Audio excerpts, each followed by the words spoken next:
कारोबारी सतीश साहू पर हमला किया गया। राइफल लूटकर आरोपी फरार हो गया। पिकअप में सवार लोगों से विवाद हुआ था। विवाद के बाद कारोबारी पर हमला किया गया।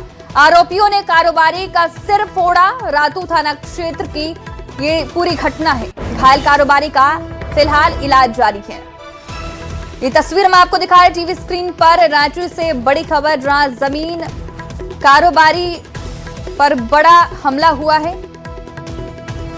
जमीन कारोबारी सतीश साहू पर यह हमला किया गया है। राइफल लूटकर आरोपी फरार हो गया।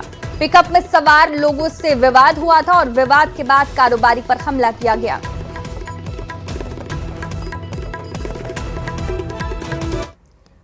और बड़ी खबर जमशेदपुर से है, जहां पुलिस ने एक बड़ी आपराधिक साजिश का खुलासा किया है।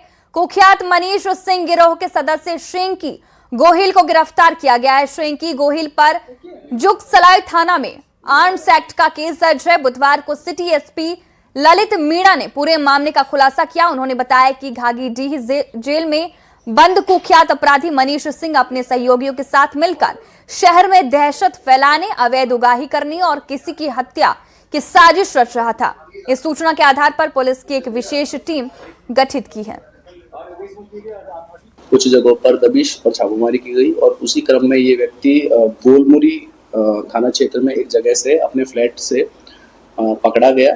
और इसी क्रम में एक और चीज हम बता देना चाहेंगे कि मनीष सिंह जो है पूर्व अपराधी है, तो उनके सहयोगी जो है वो भी जेल में है, तो उनके साथ भी शैंकी गोहिल की संलिप्तता। बड़ी खबर लातेहार से है, जहां पुलिस को बड़ी सफलता मिली है। पुलिस ने प्रतिबंधित नक्सली संगठन जेजेएमपी के 2 उग्रवादियों को हथियार के साथ गिरफ्तार किया है, जबकि उग्रवादी शंकर राम अपने अन्य साथियों के साथ मौके से हथियार छोड़कर फरार होने में सफल रहा। पुलिस को गुप्त सूचना मिली थी कि जेजेएमपी का सदस्य शंकर राम अपने दोस्तों के साथ मनिका थाना क्षेत्र किसी बड़ी नक्सली घटना को अंजाम देने की योजना बना रहा है, जिसके बाद छापेमारी की गई। इस दौरान सुरक्षा बलों ने 2 उग्रवादियों को खदेड़कर पकड़ लिया। पुलिस ने इनके पास से भारी मात्रा में हथियार और अन्य सामग्री बरामद की है, जिनमें 2 एसएलआर राइफल, एक AK-47 राइफल, 9 मैगजीन, सैकड़ों जिंदा गोलियां, 2 walkie talkie, 5 mobile, 6 SIM card और अन्य सामान शामिल है। फिलहाल फरार आरोपी शंकर राम और अन्य उग्रवादियों की गिरफ्तारी के लिए पुलिस लगातार छापेमारी अभियान चला रही है। पुलिस मुख्यालय के निर्देशानुसार नक्सल विरोधी अभियान लगातार चलाया जा रहा है। इसी क्रम में हम लोगों को यह सूचना मिली कि कुरुमखेता जंगल में जेजेएमपी के कुछ उग्रवादी वहां पर किसी नक्सली घटना को अंजाम देने के लिए एकत्रित हुए हैं। इस पर तुरंत एक टीम का गठन किया गया, जिसमें मनिका थाना प्रभारी, छिपादोहर थाना प्रभारी और IRV और जिला बल के जवान इसमें शामिल हुए। इलाके की घेराबंदी की गई और पुलिस को देख करके वहां पर जो जेजेएमपी के उग्रवादी उपस्थित थे वो भागे और इस क्रम में 2 लोगों की गिरफ्तारी हुई है। धनबाद पुलिस ने प्रिंस खान गैंग को लेकर बड़ा खुलासा किया है। गैंग के प्रमुख सदस्य सैयद अब्बास नकवी उर्फ सैफी उर्फ मेजर को कोलकाता एयरपोर्ट से गिरफ्तार कर धनबाद लाया गया, जहां पूछताछ में कई सनसनीखेज राज सामने आए हैं। प्रिंस खान गैंग का वो अहम सदस्य है जो पिछले कई वर्षों से जिले में रंगदारी, गोलीबारी और बमबाजी जैसी वारदातों को अंजाम देने में सक्रिय था। पूछताछ में यह भी खुलासा हुआ कि पुलिस दबाव के चलते प्रिंस खान दुबई से भागकर पाकिस्तान में शरण लिए हुए है और प्रतिबंधित आतंकी संगठन जैश-ए-मोहम्मद से जुड़ चुका है। मेजर ने कई बड़े आपराधिक मामलों का भी खुलासा किया है। सैफी के अनुसार कुछ धनबाद से करीब 1 करोड़ रुपए हर महीने रंगदारी वसूली जा रही थी। एसएसपी ने बताया कि अभी भी धनबाद के कई हिस्सों से व्यापारियों द्वारा प्रिंस खान को रुपए भेजे जा रहे हैं। फिलहाल पुलिस इस पूरे नेटवर्क की गहराई से जांच कर रही है और प्रिंस खान गैंग से जुड़े अन्य सदस्यों की तलाश में लगातार छापेमारी जारी है। धनबाद वासेपुर के भगोड़े प्रिंस खान पर लगातार पुलिस का शिकंजा कसता जा रहा है। प्रिंस खान के सबसे करीबी सैफ उर्फ मेजर को बंगाल से पुलिस गिरफ्तार की थी। उसके बाद बंगाल पुलिस में भी मामला दर्ज होने के कारण पहले बंगाल पुलिस अपने साथ ले गई और उसके बाद सैफी को धनबाद पुलिस धनबाद लेकर आई थी। धनबाद पुलिस ने इस दौरान 3 बार कोर्ट से सैफी का रिमांड लिया था और 7 दिन के अंतराल के रिमांड की पूछताछ में कई अहम जानकारी पुलिस को लगी है। प्रिंस खान के गिरोह से यहां के कई कारोबारी, सफेदपोश नेता, मीडिया कर्मी और अन्य लोग जुड़े हुए हैं। अब तक की पूछताछ में 6 लोगों की गिरफ्तारी हुई है। प्रिंस खान गिरोह को नस्ते नाबूद करने की पहल में पुलिस की ये बड़ी सफलता है। संजय गुप्ता, न्यूज 18 धनबाद। पलामू का विश्रामपुर कभी नक्सलियों का गढ़ हुआ करता था, लेकिन अब उसी धरती से डॉक्टर बन छात्र उड़ान भर रहे हैं। एमबीबीएस की पढ़ाई पूरी कर छात्रों ने मंदिर में पूजा अर्चना की और आशीर्वाद लिया। आज पूरा पलामू इस बड़ी उपलब्धि से खुश है। ये रिपोर्ट देखिए। एमबीबीएस कंप्लीट हो गई हमारी सबकी। नया क्रांति लाने का प्रयास किया। नक्सलगढ़ में सफलता का परचम, डॉक्टर बन सवार रहे भविष्य। जहां डरते थे लोग, वहां बन रहे धरती के भगवान। पलामू जैसे पिछड़े इलाके से अब बच्चे एमबीबीएस की पढ़ाई कर अपना भविष्य संवार रहे हैं। जहां कभी नक्सलियों का खौफ होता था, वहां से अब धरती के भगवान निकल रहे हैं। विश्रामपुर एरिया कभी नक्सलियों की दहशतगर्दी से लहूलुहान रहता था, लेकिन अब उसी क्षेत्र से हथियार छोड़ हाथ में आला लिए डॉक्टर की बड़ी फौज खड़ी हो रही है। लक्ष्मी चंद्रवंशी मेडिकल कॉलेज से पहले ही बैच में 51 डॉक्टर बनकर तैयार हो गए हैं, जिसके बाद बुधवार को गढ़वा के प्रसिद्ध मंदिर मां गढ़देवी मंदिर और मां काली मंदिर में सभी डॉक्टरों ने पूजा अर्चना की।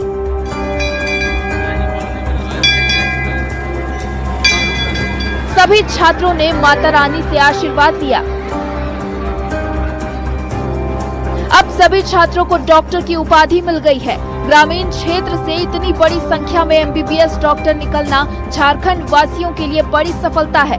सभी छात्रों के चेहरे पर मुस्कान के साथ बड़ी जिम्मेवारी भी है। सोचा नहीं था, लेकिन अच्छे से हो गया सब कुछ और अच्छा लग रहा है। सोचा नहीं था, काफ़ी अच्छा लग रहा है। और कंप्लीट करके अब 1 साल की इंटर्नशिप हो रही हमारी बच रही है, तो उसमें और सीखेंगे। और बहुत बढ़िया, 4 साल की हमारी जितनी भी मेहनत थी, अभी हमारा रिजल्ट आया। रिजल्ट आने के बाद हम लोग अभी गढ़वा देवी आए हैं माता का आशीर्वाद लेने के लिए। हमारे टीचर्स, हमारे फैकल्टीज़, हमारे चेयरमैन सर, हम लोग सबको अभी बढ़ाने के लिए चांसलर सर सब आए हैं। हमें बहुत अच्छी शिक्षा दी जा रही है। हमें सिर्फ एक पेशेंट को केस की तरह नहीं, इंसान की तरह इंसानियत निभाना सिखाए हैं। रामचंद्र चंद्रवंशी यूनिवर्सिटी के चांसलर डॉक्टर ईश्वर सागर चंद्रवंशी ने कहा कि गढ़वा और पलामू जैसे क्षेत्र से लक्ष्मी चंद्रवंशी मेडिकल कॉलेज से पहले ही बैच में 91 डॉक्टर बनकर तैयार हो गए हैं। 44 छात्राएं और 47 छात्र ने वैसे जगह से पास किया है जहां कभी लोग आने से डरते थे। आज पलामू में बेहतर सुविधा और गुणवत्ता से छात्र देश भर में अपनी पहचान बना रहे हैं। अलग अलग क्षेत्रों में शिक्षा की अलख जगा रहे हैं। खासकर जिसको लोग पलामू और गढ़वा जिला को नक्सली क्षेत्र मानता था, पिछड़ा क्षेत्र मानता था, रामचंद्र चंद्रवंशी ने दिखा दिया कि इस क्षेत्र में भी बच्चे बच्चियां शिक्षा ग्रहण करके राष्ट्र की सेवा में जा सकते हैं।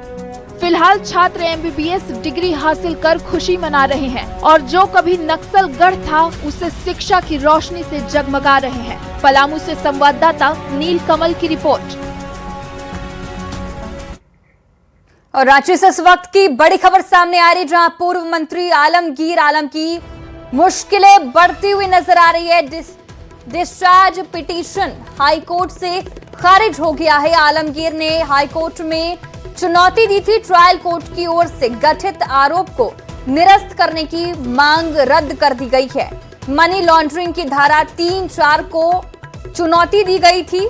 टेंडर घोटाले में ईडी ने आलमगीर आलम, आप्त सचिव संजीव लाल और जहांगीर आलम के खिलाफ दायर आरोप पत्र किया था और छापेमारी के करोड़ों रुपए जब्त भी किए थे।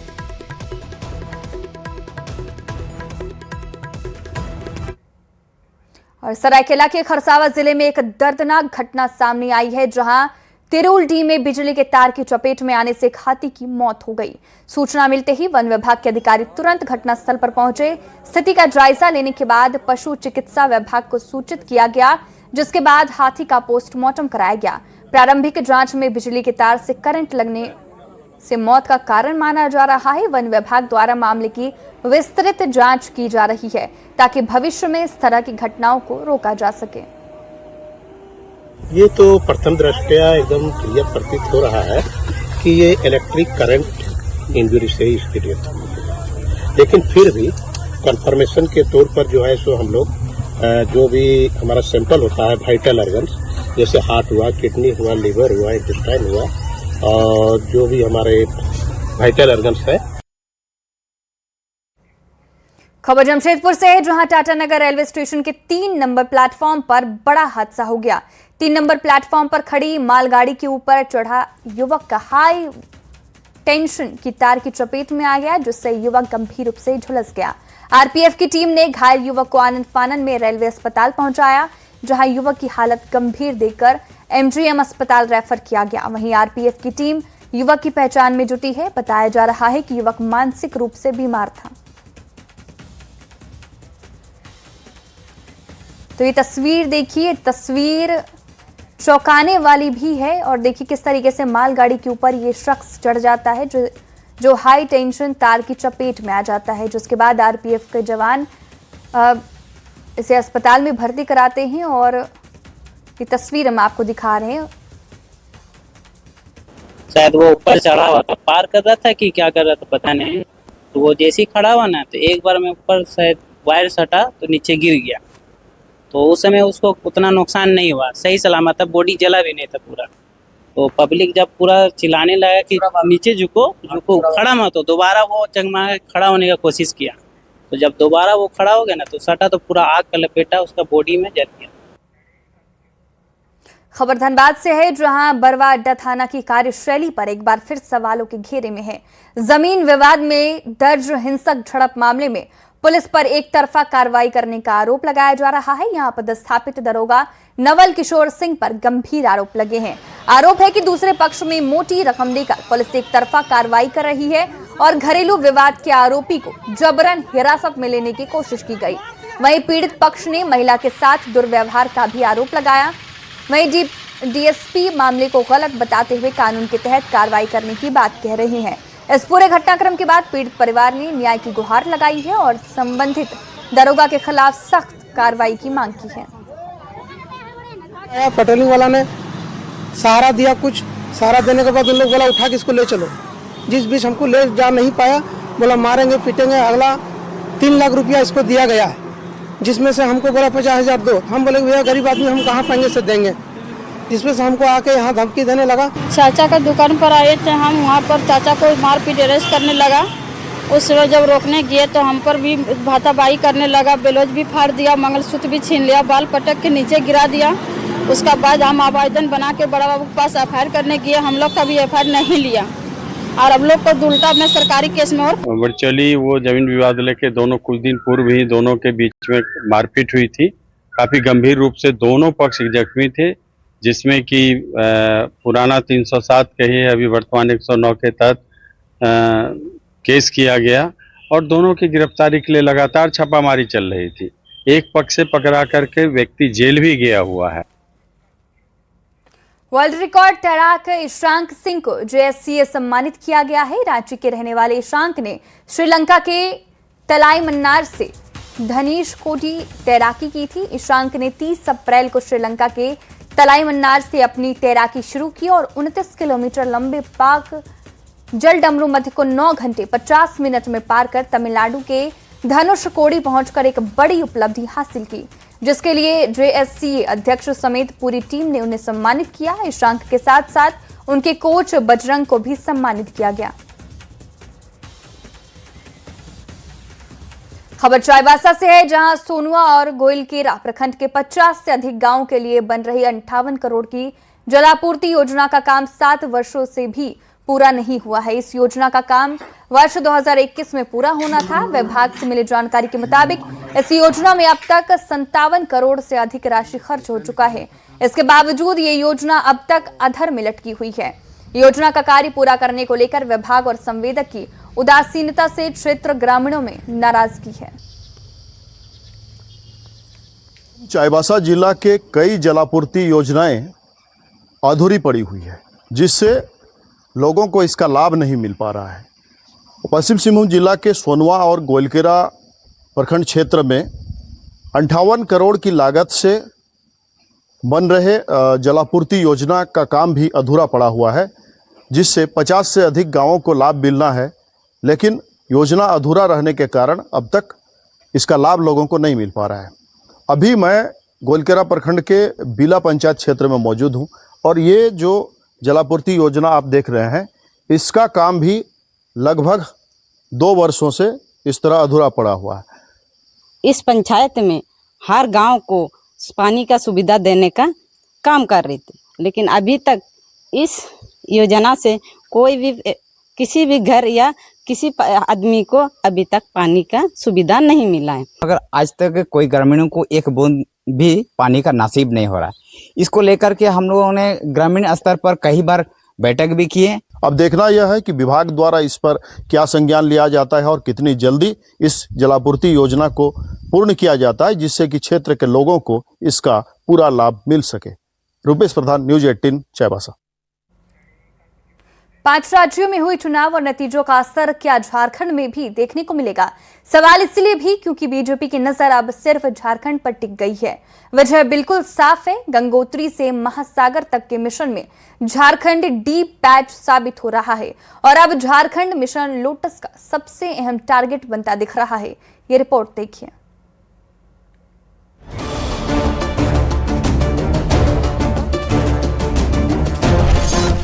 मिशन लोटस में झारखंड डीपी पैच। बंगाल चुनाव का झारखंड पर पड़ेगा असर। झारखंड में बीजेपी के बदले बदले तेवर। पश्चिम बंगाल, असम और पुडुचेरी का परिणाम भले ही झारखंड की मौजूदा सियासत में असर डालता नजर न आ रहा हो, लेकिन इसने बीजेपी की सुनामी का रुख एक बार फिर मोड़ जरूर दिया है। वजह बिल्कुल साफ है कि गंगोत्री से गंगा सागर तक के मिशन लोटस की राह में एक झारखंड ही है जो हरे रंग के डीपी पैच की तरह बीजेपी की नजरों में खटकने लगी है। झारखंड की सियासत में क्षेत्रीय दलों और राष्ट्रीय पार्टियों के बीच पहले से ही प्रतिस्पर्धा बनी हुई है और अब इसी बीच बीजेपी के पूर्व प्रदेश अध्यक्ष रविंद्र राय ने बदलाव के कयासों को और भी हवा दे दी है। मैं आपको विश्वास के साथ कह सकता हूं, भाजपा का केंद्रीय नेतृत्व इसे बारीकी से देख रहा है और बहुत जल्द एक राजनीतिक परिवर्तन और राजनीतिक धारा आएगी और हम उसके विशेष कार्य प्रणाली के माध्यम से, विशेष योजना के तहत ये जो सामाजिक दुराव या भ्रम की स्थिति आई उसको दूर करके फिर से झारखंड को बीजेपी के मूल धारा में लाने में सफल हो जाएंगे। बंगाल में अपनी ताकत का एहसास कराने के बाद बीजेपी के तेवर झारखंड में भी बदले बदले से नजर आ रहे हैं। पार्टी राज्य में संगठन विस्तार के साथ चुनावी मुद्दों को धार देने की कोशिश में जुट गई है। हालांकि जेएमएम ने बीजेपी के बयानों को तवज्जो न देने की बात कही है। झारखंड की राजनीति पर बहुत ज्यादा इसका प्रभाव नहीं पड़ेगा, क्योंकि आसाम में तो हमने जो मेहनत की उसका हमको एक सकारात्मक फल मिला। बंगाल में मैंने कल भी कहा था कि वो चुनाव ही लगभग असंवैधानिक है, क्योंकि आपने एक बहुत बड़ी संख्या को वोट देने से वंचित रखा है। कांग्रेस ने भी पश्चिम बंगाल में पूरी ताकत से ताल ठोंका। साल 2006 के बाद कांग्रेस पार्टी ने सर्वाधिक 292 सीटों पर अपने उम्मीदवार उतारे थे, मगर जेएमएम ने कांग्रेस पार्टी के बदले टीएमसी के लिए प्रचार किया। कांग्रेस को इसका मलाल तो रहा, लेकिन कांग्रेस ने इसका असर झारखंड की सियासत पर नहीं पड़ने की बात कही थी। बंगाल की चुनाव का असर झारखंड की सियासत पर कुछ नहीं है। झारखंड पहले भी भारतीय जनता पार्टी को शिकस्त दी है। झारखंड ही एक ऐसा राज्य है जहां ऑपरेशन लोटस को कुचला गया, जहां ईडी और सीबीआई को भी रास्ता दिखाने का काम किया गया। तो गठबंधन पूरी तरह मजबूत, गठबंधन पूरी तरह एकजुट, तो इस राज्य में भारतीय जनता पार्टी का मंसूबा कभी भी हम सफल नहीं होने देंगे। फिलहाल ये देखना दिलचस्प होगा कि बंगाल की इस राजनीतिक जीत का झारखंड की राजनीति पर कितना और कैसा असर पड़ता है। आने वाले समय में राज्य की सियासत किस दिशा में जाएगी, इस पर सभी की नजरें टिकी हुई हैं। फिलहाल यह देखना दिलचस्प होगा कि बंगाल चुनाव का असर झारखंड की सियासत पर कितना पड़ेगा। रांची से निरंजन सिंह,